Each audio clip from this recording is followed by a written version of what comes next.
India किसी से नहीं डरेगा। इंडिया अपने नेशनल इंटरेस्ट को यूएसए के प्रेशर से ऊपर रखेगा, ये अभी कहा है पुतिन ने। बट दोस्तों, सवाल ये है कि आखिर रशिया इतना स्ट्रांग स्टैंड क्यों ले रहा है इंडिया की तरफ, जबकि दुनिया के बड़े बड़े देश इंडिया को हेल्प करने से कतरा रहे, और इसका रशिया को एग्जैक्टली क्या फायदा होने वाला है। आज इस डिटेल्ड वीडियो में हम समझेंगे हिस्ट्री, जियोपॉलिटिक्स, ट्रेड और फ्यूचर का गेम। स्टार्ट करते वीडियो।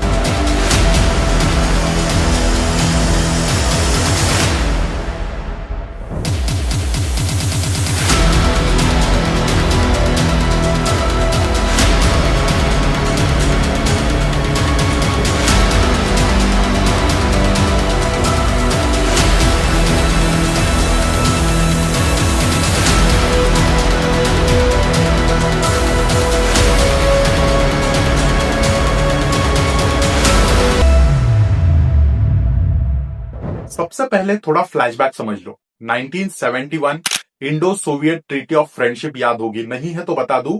उस वक्त वेस्ट पाकिस्तान और यूएसए दो एक साइड थे।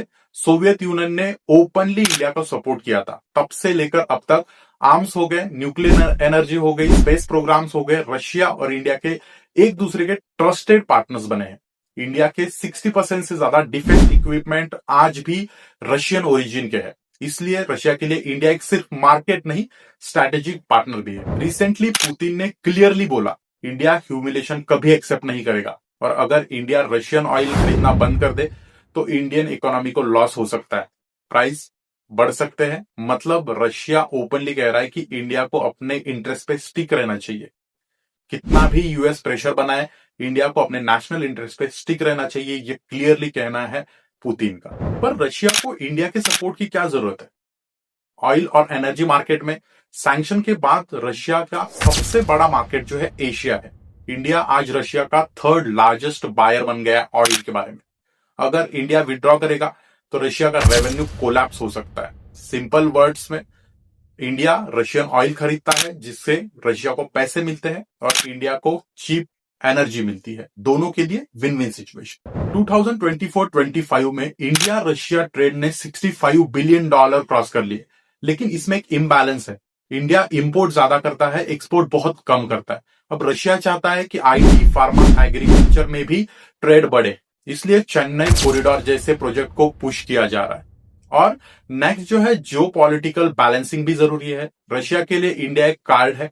रशिया चाइना के साथ तो स्ट्रांग है ही, पर ओवर डिपेंडेंट नहीं होना चाहता जैसे यूएसए पे है। अगर इंडिया फ्रेंडली रहे तो रशिया के पास एक और एशिया में प्लेयर बन जाता है जो स्ट्रांगली एली है। मतलब दोनों एक दूसरे के स्ट्रांग इंश्योरेंस देना प्रोवाइड कर सकते हैं। अब जब रशिया कहता है कि इंडिया डिसीजन खुद ले, तो वो इनडायरेक्टली वर्ल्ड को मैसेज देता है कि हम यूएसए की तरह प्रेशराइज नहीं करते या प्रेशर पॉलिटिक्स नहीं करते। ये रशिया का ब्रांड है, शो करने का प्रोटेक्टर है। बट इसके फायदे भी हैं और कई नुकसान भी है। जैसे फायदे में स्टेबल ऑयल और एनर्जी बायर, एशिया में इन्फ्लुएंस और बार्गेज पावर, ब्रिक्स जैसे ग्रुप्स में स्ट्रांग पोजिशनिंग हो गया, मल्टीपोलर वर्ल्ड के नैरेटिव स्ट्रेंथन, और रिस्क भी बहुत ज्यादा है, लेकिन रशिया रिस्क से कभी नहीं डरता। जैसे यूएस से सीधा क्रॉस हो जाना, यूएस सेकेंडरी सैंक्शन के। अगर इंडिया कहीं यूएसए के कैंप में शिफ्ट हो जाता है तो रशिया के लिए बहुत ही प्रॉब्लम या लॉस हो सकता है। आर्म्स और टेक में एक्सपोर्ट्स पर सैंक्शन की वजह से लिमिटेशंस आ सकते हैं। इसी साल इंडिया ने रशिया से 2000 करोड़ का एक टैंक इंजन डील साइन किया। रशिया अब sunflower oil plus fertiliser India को बेच रहा है। पेमेंट्स के दूसरे मेथड्स एक्सप्लोर किए जा रहे हैं, जहां पे इंडियन रुपीज में पेमेंट किया जाने के एक्सप्लोर वेज किए जा रहे हैं। चेन्नई कॉरिडोर्स के प्रोजेक्ट खुले किए जा रहे हैं, जिसकी वजह से ट्रांसपोर्ट का कॉस्ट जो है 30% से कम हो जाएगा।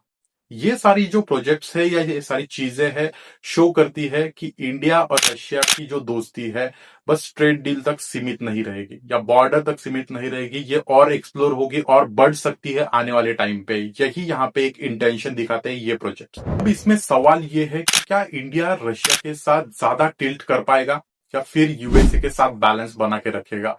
क्योंकि अगर सिर्फ एक साइड चूज करता है तो दूसरे साइड उसका मतलब खिलाफ हो जाएगा। और अगर इंडिया मल्टीपोलर स्ट्रैटेजी बना के चलता है तो मतलब सबके रिलेशंस यहाँ पे बैलेंस करेगा, और आज के टाइम पे वही इंडिया के लिए सबसे सेफ पोजीशन मानी जा रही है।